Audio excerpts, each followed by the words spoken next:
This clip is brought to you by SaveWithConrad.com.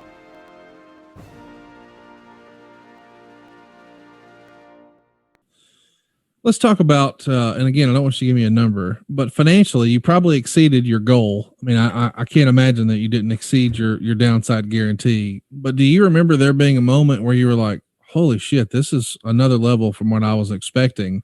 And did that make, and I can't stress enough, the challenge of being a WWE superstar is the touring. You're away from home all that time. So it had to be quite a family stress too, but you're sort of trading that off for the great income.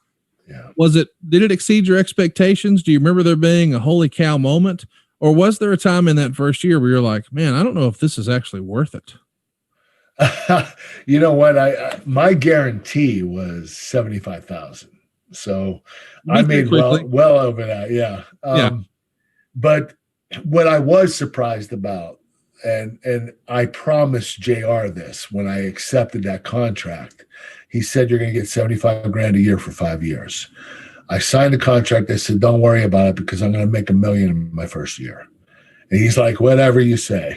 So I did make $1 million, which I'm really proud of. I wasn't expecting to make $1 million my first year in the business, especially not having any kind of merchandise. You know, I wasn't selling merchandise. They weren't hopping off the shelves and people weren't buying it, Kurt Angle stuff, because I was a heel. Right. So I didn't make a lot on that. I got paid to wrestle and I got paid very well to do it. So, you know, making $1 million a year without any kind of merchandise that I made, you know, maybe 30 or 40 grand with merchandise. That was about it.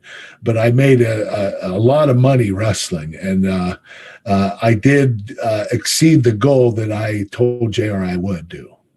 Good for you, man. And I assume that a lot of that really started to fall into place for you at Summerslam, right? Oh yes, without a doubt. You know, that was my biggest payday.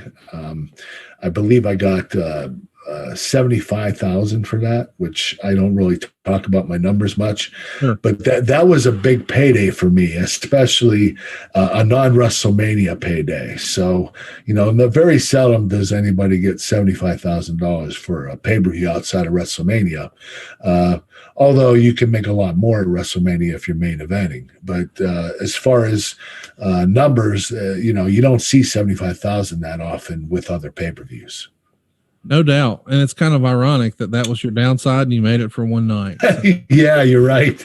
Crazy, huh? So let's recap. In 1999 at Survivor Series, you're wrestling Sean Stasiak at the Survivor Series. Yeah. A year later, you're successfully defending the WWF Championship against the freaking Undertaker. I know. Mind-boggling, yes. Along the way, European Championship, Intercontinental Championship, both at the same time. King of the Ring, and he beat The Rock for the world title. This had to exceed all expectations. We didn't really talk about that when we talked about you first joining the company. Mm-hmm. Did you have that? What were your expectations coming into the company? Was it simply, hey, I want to get to be an athlete and make a bunch of money? Or did you have goals in wrestling? Because it feels like if you did, you probably checked most of the boxes in the first 12 months. Oh, without a doubt. I was more walking in with my eyes and ears open and not, I wanted myself to be a little bit vulnerable where I didn't know what was going to happen. I didn't have set goals that were set up that I knew that I wanted to accomplish. I wanted to give myself time to get better and time to improve. So I wasn't expecting all that success in the first year, but I'm not surprised I did it because I became a great listener. I let the guys lead me. I learned on the fly. I did what I had to do, and I was a great listener, which eventually made me a great leader. And I just did whatever I was told. And, you know, a lot of people don't want to do what they're told. They always want to do the opposite. But I trusted in Vince, and I knew he would make the right decisions. You don't put an Olympic gold medalist in the company and make him job out left and right. You're going to have plans for that Olympic gold medalist, whether he's a dominating wrestler or not a dominating wrestler. But, you know, when you have someone with the talent I had, and the ability to be funny and entertaining and draw heat and be loved by the fans, every facet of the business, you know you're going to be utilized. So I'm not surprised I had a success that I had my first year, but I am surprised.